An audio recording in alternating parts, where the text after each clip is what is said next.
What's up lads, Josh here, and welcome back to another episode of FIFA 15 Ultimate Team Predictions. Hopefully you guys are still enjoying this. I'm going to try and get it out a bit more, because I've only uploaded three, this is the third episode so far, but it's only been in like 6 days, so I feel like I'm sort of slacking a bit, so I'm going to try and get at least one out a day from now on. But if you guys are looking to buy some coins, some very, very cheap coins at that, they've gone down a lot in price. They are now £4 per 100k on the Xbox and £5 on the PlayStation. Use the code JG94 to get an additional 5% off as well. Fully automated service, you can get coins within like 5-10 seconds. But apart from that, the top comment on the last video to see the 5 players that was actually going to be in this episode is going to show up right now, and obviously the players I'm about to go cover now. So let's get straight into this episode and let's go cover those 5 players that guy wants me to do. Alrighty then guys, first player we're going to talk about is actually going to be Raheem Sterling. We're going to give the 81 rated overall card, and he's on the right wing. He actually did start FIFA 14 with a 76 rated left wing card, so he's obviously been upgraded quite a lot since, hopefully since FIFA 14 and FIFA 15, because he has shone this season. He's not, had the best of stats for Liverpool this season. He has played 26 games, 9 goals and 5 assists. It's obviously not as good as what we've been looking at for other players in this series, but no doubt that he's actually helped Liverpool finish second this season. He's played absolutely phenomenal, out of his skin. He has played really, really well, and for England as well. He's been playing awesome in the World Cup. Unfortunately, not too much, well, not too well, because we're actually out of the World Cup with a game to go, so that sucks. But anyway, moving on, we're going to give him a +0 pace, +6 shooting. I would like to give him 70 shooting, but yeah, wingers on FIFA, wingers in FIFA in general tend to get just under 70 shooting. I'm not sure why, but that seems to be a common theme. If you look down the wingers, you will actually see that. +3 passing, +2 dribbling, +0 defending, and +0 heading for Raheem Sterling. Alrighty guys, moving on, we're going to be talking about Yaya Touré, and that is his card on the right for FIFA 15 is my prediction. Now, obviously, we are seeing a lot of upgrades immediately, but Yaya Touré has had an absolutely insane season for a centre mid or a central defensive. He sort of just plays anywhere. He can play cam as well. He could probably play striker. He's that good. He's scored that many goals this season as well. He deserves at least an 88 rated card in my opinion. But I'm going to give him the 88 rated card and the centre mid, and I'm going to increase his pace by 3, shooting by 8. Now that is a lot to increase by, but for the amount of goals he scored, I do genuinely believe that he deserves it. +2 passing, +1 dribbling, +1 defending, and +1 heading. Now let's quickly talk about his season. 41 games, 21 goals and 9 assists for a centre mid. What the bloody hell? How has he done that? How has he scored that many goals as a centre mid? It's absolutely crazy. I'm pretty sure it's like one of the best I've ever seen for a centre mid, but highly, deserves this 88 rated card. As much as I hate Man City, I do think, he deserves at least an 88 rated card.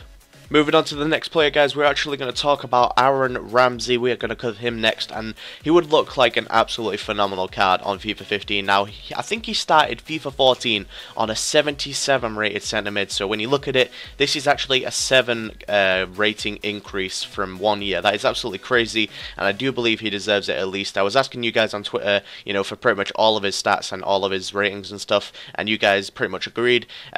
Most people said 83 rated for overall, and that is what I've given him. I've given him +1 pace, +2 shooting, +1 passing, +1 dribbling, +2 defending, and +2 heading. Kept his weak foot and skill moves the same at 3-star apiece. And for his stats this season, he actually played 25 games, 12 goals, and 9 assists for, once again, another centre mid / central defensive / centre attacking. He has played absolutely out of his skin, but unfortunately that injury did rule him out. I think, without that injury, I think Arsenal could have finished, third, maybe even second, because they were first at like December, I think. So losing him was a huge part to Arsenal's decline in the towards the end of the season, in my opinion. But played phenomenally, and well deserves this 83 rated card. Second to last player we're going to talk about, guys, is actually going to be Oscar. Now, of course, he actually did start FIFA 14 with a 82 rated card, then he got upgraded, and in January, I think, this was January upgrades batch, the first one they actually came out, and he did actually get upgraded by quite a lot. He got upgraded by 2, but unfortunately for me, I'm going to keep him the same as what FIFA 14 have upgraded him to. I'm going to change his stats a little bit, going to change +1 pace, +3 shooting, +1 passing, +2 dribbling, and keep the defending and heading the same. Now, Oscar, you know, I think he's playing really well for Brazil at the moment. I think he's scored one, and that was actually quite a nice goal at it. But for Chelsea, he played 33 games, 9 goals, 7 assists. Very similar to, of course, Sterling, not having the best in terms of stats, but, you know, you definitely notice him on the field, you know, constantly there, constantly scoring awesome goals whenever he does score. But well worthy of his upgrade from, you know, the original 82 rated card. But I'm not going to upgrade him anymore. But 84 rated, you know, he still looks like an absolutely incredible card. Keeping his weak foot and skill moves the same as well at 3-star and 4-star. And finally, guys, we are going to talk about Daniel Sturridge. Now, look at that card on the right. How incredible does that look? I'm going to give him, you know, the no pace increase because I do feel that is what he's, you know, rightfully at, 90 pace. +3 shooting. I was tempted to go for even more, but I didn't want to go, you know, crazy on these stats.